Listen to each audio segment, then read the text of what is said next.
Webale omwana olujja lugadde kaakati njagala okubabuuzaako natuuse dda mu studio za Motion Media okubatuusaako ensonga zonna nabagamba nti buli lunaku bwe lukya tujja kubatuwa ebipya ebiba biguddewo mu ggwanga wano n'okwetoloola ensi yonna. Kaakati genze nago sigenda kulonzalonza, njagala nkubuuzeeko gwe wenna asobodde okuba ng'obaako ky'okola ate ng'okifunyeemu. Katonda yebalera yebalire ddala. Genda maaso subscribing, genda ku Motion Media YouTube asoose okulaba video eno mulundi gw'ogusose, genda ku TikTok #Motion 28 eyo ye TikTok oba Motion 28 ojja kuba onfuna bulungi ku TikTok. Ate Facebook Junju Moses Facebook, genda ku Twitter genda oteekemu Junju Moses @44 ojja kuba onfuna bulungi nnyo.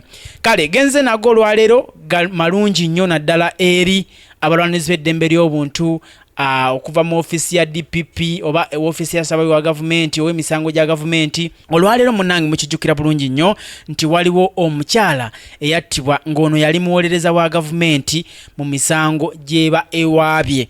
Omukyala ono yali amanyikiddwa nga Joan Kagezi Namazzi.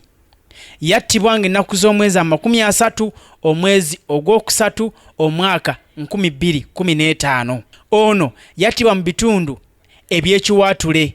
Alaba Motion Media. Omukyala ono okuva olwo kati wayise emyaka 8 tewali muntu yenna yali akwatiddwa ateberezebwa okuba kubamu abali mu kkobaane ery'okumutta. Naye amawulire gennyina olwaleero njagala okutegeeza nti abantu 4 basimbiddwa mu kkooti esookebwako Nakawa era ne basomerwa emisango egyekuusa kukutta omukyala ono oba omuweereza wa gavumenti ono.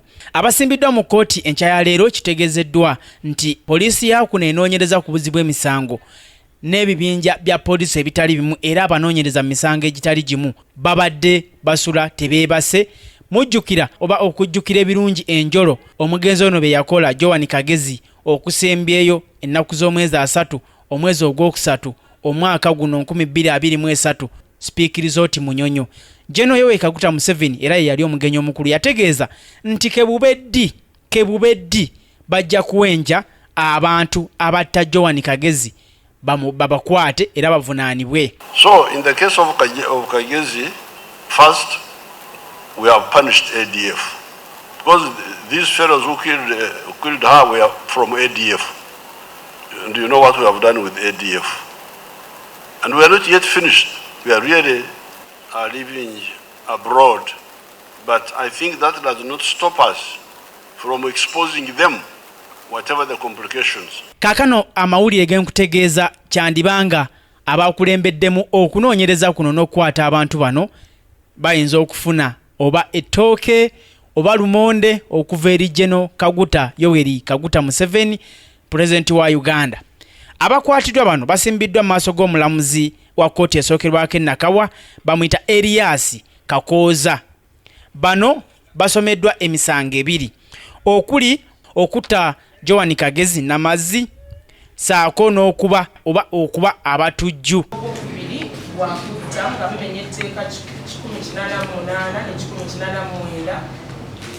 Kiseka Daniel Kiwanuka, Kibuka John, Masajjage John, Mubiru Brian,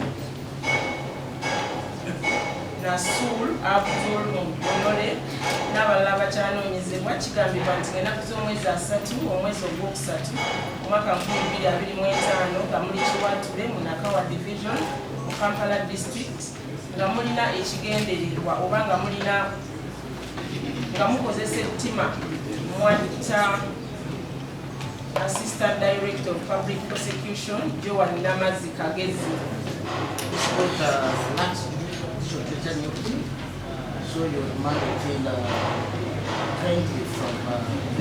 Bano kuliko Kibuuka John, kuliko Mubiru Brian, ne kubaako Nasur, ne kubaako ne Kiseka Kiwanuka.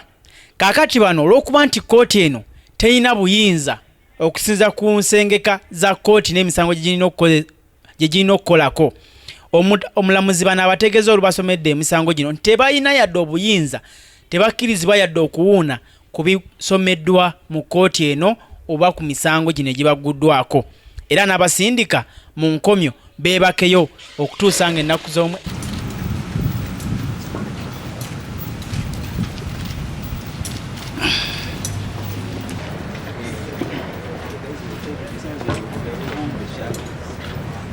kyafuma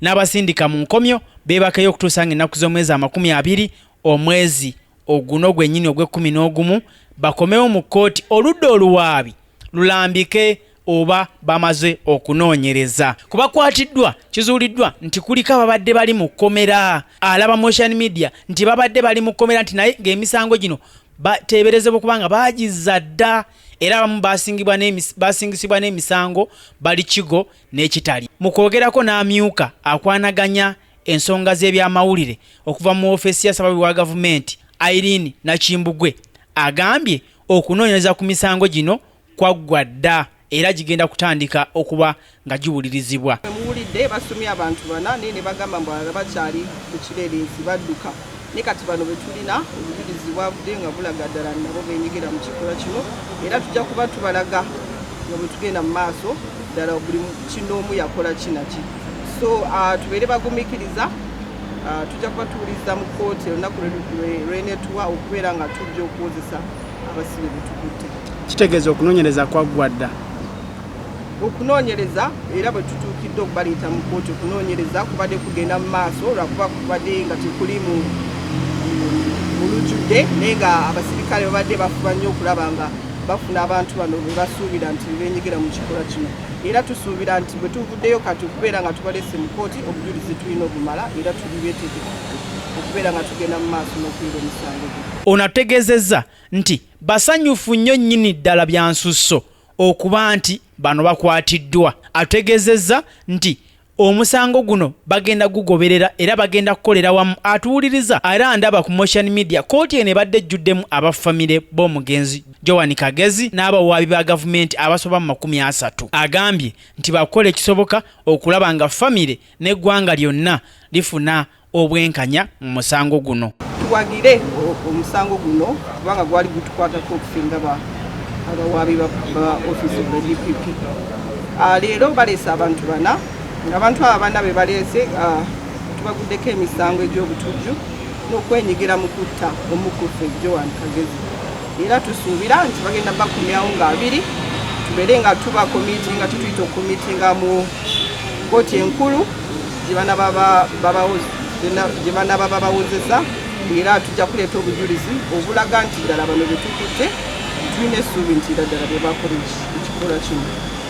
So tubadde bangi ddala era tuzze wano nga tujja kubeererawo ddala paka omusango guno bwe gunaggwa era tulina essuubi nti omusango guno tegugenda kulwawo era bwe tunaba tuli ready nga tutuusizza okutandika okuwulira omusango guno tujja kubeerawo mu bungi era tujja kubeerawo ne famire kubanga ne famire kibadde emyaka 8 nga tebanafuna kyetuyita justice.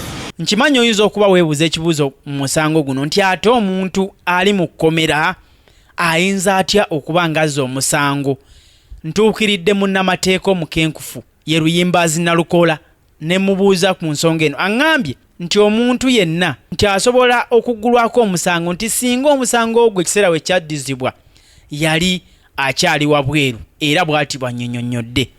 Ekibuuzo we kiri nti emisango gyo negiteeberezebwa okuba nga baagizza mu kiseera we giteeberezebwa okuba nga gyassibwa omuntu oyo yali kolokooni oba yali wabweru. Bw'abanga omuntu oyo yali kolokooni nga teyali wabweru ng'era teyatuukako mu kifaawo awa kuteeberezebwa okubanga omusango we gwazzibwa ejja kuba difensi ye ennungi bw'anaakigamba omulamuzi. Kyekimu ng'era oli bwe babeera nga bagamba nti yazzizza omusango katugambe erukunjiri olunaku olwanga 6 Novemba 2023 naye ate ye n'agamba nti omusango we gugambibwa okubanga naguzza saaliyo erukunjiri nali ndi ku ssomero nga nkyalidde mwana wange emukono. Kitegeeza omuntu oyo ajja kuleeta obujulizi obulaga nti erukunjiri teyaliyo wabula yaliwa mukono. Omusango guno guddamu ng'ennaku z'omwezi 2 omwezi ogw'E11 era nkusuubiza era nkulagirira nti buli ekinaaba kikwata ku musango guno nga bwe tukuwadde ogwa Susan Magala ngenda kuba nkutuusako wano ku Motion Media ne TikTok, Junju Moses, Facebook ate obe ng'obimanya. Naye kati njagala okusinzira wano nkusibule kwagalize ekyemisana ekirungi era osole bulungi weeraba. Ssaabasajja Kabaka awangaale magulu nnyondo lukoma nantawetwa.